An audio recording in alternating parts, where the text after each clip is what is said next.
আগে রাস্তা পরে ভোট, রাস্তা নেই ভোট নেই এমন স্লোগান লিখে ভোট বয়কট দাবি তুলল গ্রামবাসীরা। সামনে বিধানসভা নির্বাচন আর ভোটের আগেই গ্রামের রাস্তা নাই বলে ভোট বয়কট দাবি তুললেন গ্রামবাসীরা। মালদা জেলার গাজল বিধানসভার 261 নম্বর বুথের ঘটনা। জানা গিয়েছে ওই গাজল ব্লকের রানীগঞ্জ 2 নং গ্রাম পঞ্চায়েত, তার কিছুটা ভেতরে রয়েছে নিমতলা সহ বিভিন্ন গ্রাম। সেখানে কয়েক হাজার মানুষের বসবাস। নিমতলা বুথের কয়েকটি রাস্তা মিলে প্রায় 5 কিলোমিটার রাস্তা কাঁচা। ওই পথ ধরে প্রতিদিন 5,000 মানুষ যাতায়াত করে।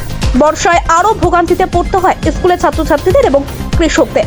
সব থেকে অসুবিধা হয়, এর আগে গ্রাম পঞ্চায়েত, বিডিও, জেলা বিধায়ককে জানানো হয়েছে, তবে কোনো কাজ হয়নি। শুধু স্থানীয় রাজ্য সড়ক এলাকায় পথ অবরোধ করে বিক্ষোভ দেখান গ্রামবাসীরা। রাস্তার জন্য পথ অবরোধ করতে গিয়ে কেস খায় গ্রামবাসীরা। তবুও গ্রামে রাস্তা হয়নি। এবার ভোট বয়কট দাবি তুলে সোচ্চার হন তারা। গ্রামবাসীরা বলেন, এবার আমাদের রাস্তা চাই, না হলে ভোট নেই। বিজেপি জানিয়েছেন ওটা তৃণমূলের গ্রাম পঞ্চায়েত, কাজের ব্যর্থতায় দায় রাজ্য সরকারের। অন্যদিকে তৃণমূলের দাবি বিজেপির বিধায়ক কাজ করেনি, এই রাস্তা না হওয়ায় তার দায়। মালদা গাজল থেকে সামিম রেজার রিপোর্ট, নিউজ সায়েন্টিফিক।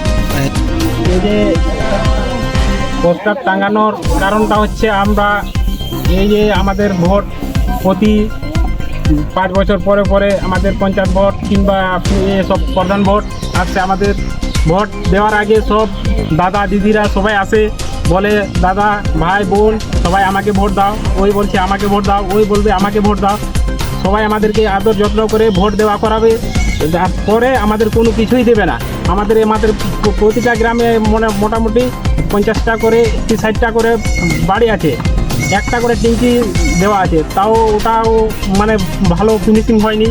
জলের অসুবিধা, এদিকে রাস্তা, বিশেষ করে আমাদের রাস্তার দরকার। আমাদের রাস্তার জন্য রাস্তাটা এখন কাঁচা রাস্তা, রাস্তাটা খারাপ। আমরা এখন মানে গাড়ি ঘোড়া কিছু ঢুকে না।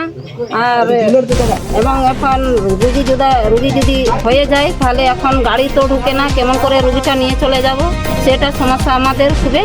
আর এখন যদি গর্ভবতী হলে একটা রাস্তায় মানে এখন নিয়ে যেতে এখন বাচ্চা রাস্তায় হয়ে যায়।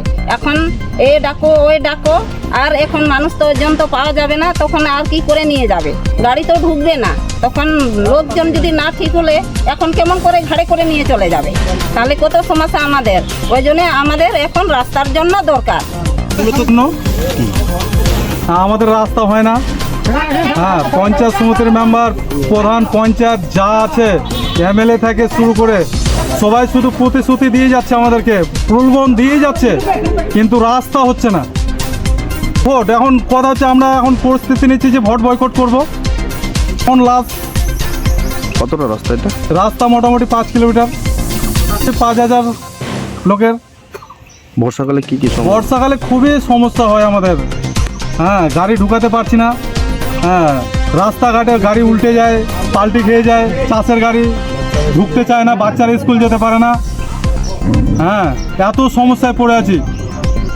হ্যাঁ, সব জিনিসের দাম আমরা পাই না, ধানের দামও পাই না, তারপরে সবজির দামও পাই না।